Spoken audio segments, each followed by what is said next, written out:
guys, so today I've just kind of been thinking about the whole skincare, beauty, makeup industry as a whole, and I kind of noticed something kind of going on. So I've noticed lately there's been quite a few brands that either just went away, don't exist anymore, exist but not exist.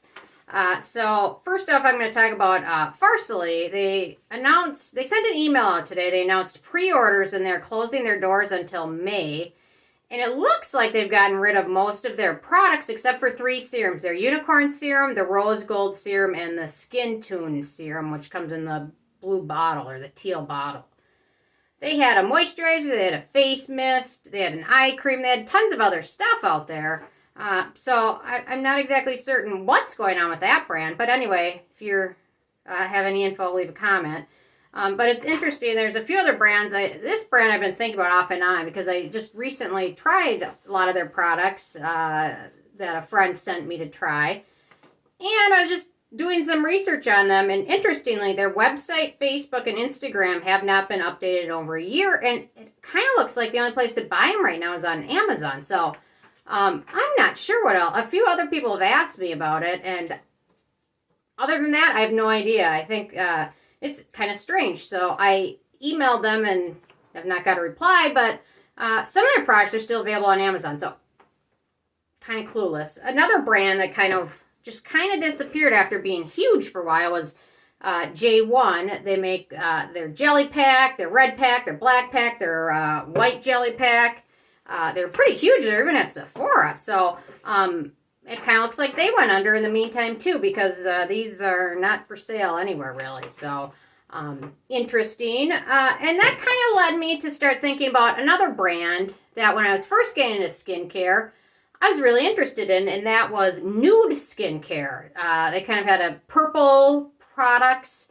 They're actually founded by someone named Brian Meehan and Allie Hewson, who is coincidentally Bono of U2's wife, and funded somewhat by Louis Vuitton Monet Hennessy, which is the company that owns Sephora.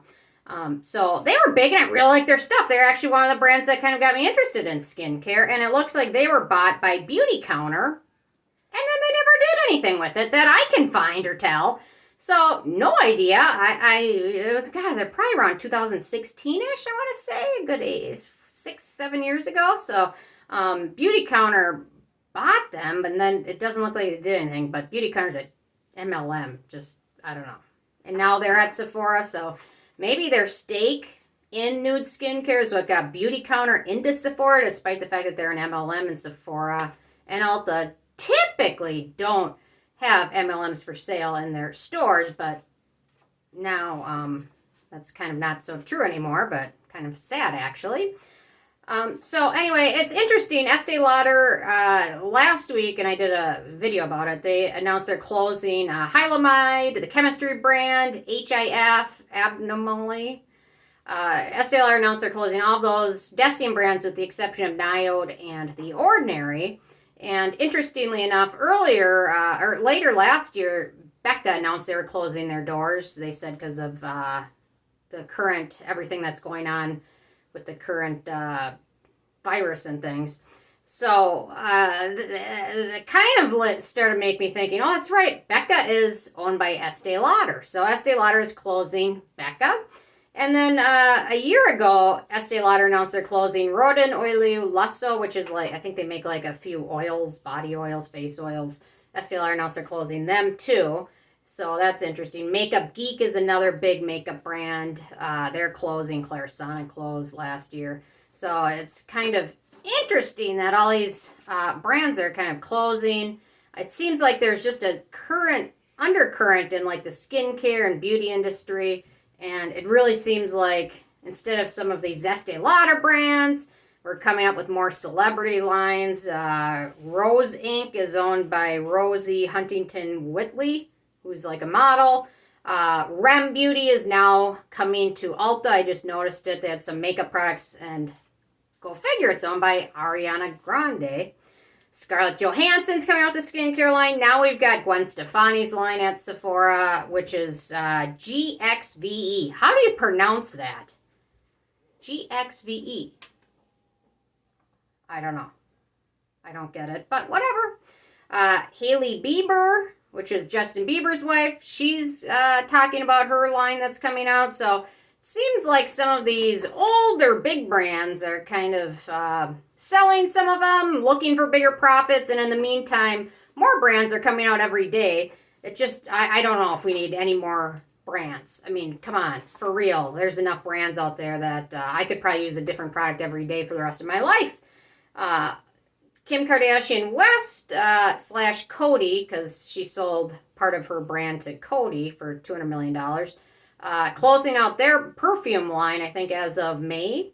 And they closed out their makeup line, so Kim Kardashian now is announcing she's coming out with a skincare line and getting rid of these other things to focus on her skincare line, which will probably really just be done by Cody, I would assume, since they own a big share of it. But anyway, thankfully, with all these big brands, known brands, successful brands closing, thankfully at Ulta we still don't have to worry. We've got Jaclyn Hill's skincare and makeup, hairy makeup line out there, so... You know, I guess Becca can't make it, Jay Cosmian can't make it, Farsley can't make it, J1 can't make it, Kim Kardashian West can't make it, Becca can't make it, but don't worry, Jaclyn Hill, she's making it. I don't know how that happened in this world, but it's kind of it's a crazy environment. So anyway, there's just always something new to be going on. So I just wish, you know, some of these brands like Jay Cosmian, like, just tell us what's up.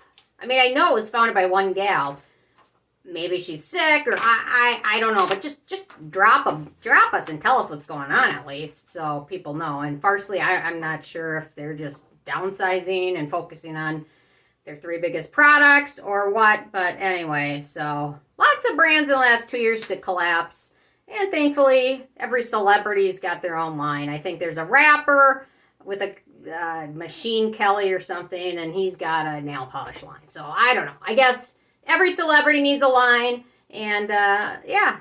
And then Estee Lauder will get rid of theirs. So I guess, you know, maybe I'd rather support some of these celebrities than Estee Lauder. I don't know. But anyway, interested hearing from you guys if you have any scoop or anything, or if you've noticed any other brands that have kind of faded away into obscurity and nobody talks about anymore. So anyway, leave a comment. Love hearing from you guys, and stay tuned for more tomorrow. Thank you so much. Bye, guys.